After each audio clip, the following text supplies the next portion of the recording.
questa giornata è diventata davvero mondiale, anche senza determinazioni, confini di religione, riguarda proprio tutti, è una chiamata universale. Una chiamata universale alla pace, un appello globale e perenne per unire l'umanità nella preghiera, nel dialogo, nell'azione concreta per porre fine a guerre, conflitti, sofferenze, promuovendo fraternità, giustizia, rispetto dei diritti umani e il disarmo.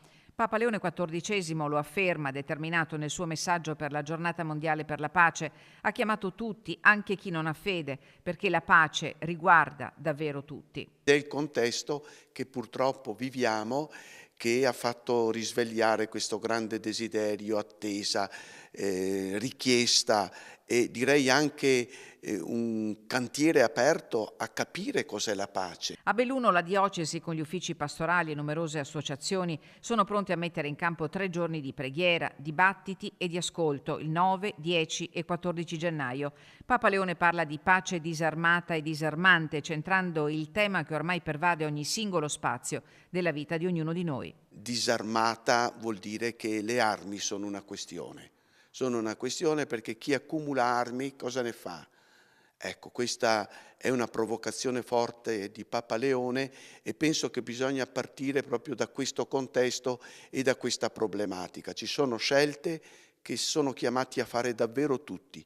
Lui dice che ognuno dobbiamo scegliere la pace è possibile, la pace è di ogni giorno, superare la logica contrappositiva, la chiama lui, ma riguarda tutti, le istituzioni, gli stati, il contesto internazionale che non comprendiamo più che cosa stia succedendo. Il sito della chiesa di Belluno Feltre approfondisce il programma della 3 giorni dedicati alla pace che si svilupperanno subito dopo l'Epifania e per il nuovo anno l'auspicio e l'augurio di speranza. Un augurio di un senso di partecipazione perché è questione di tutti, quello della pace, e anche la pace è generatrice di umanità nuova, di rapporti nuovi, anche tra stati, ed avere questa visione prospettica e di fiducia e di speranza ci permette anche di far fronte alle assurdità delle armi, di contrapposizioni, di visioni, di tira da una parte, tira dall'altra.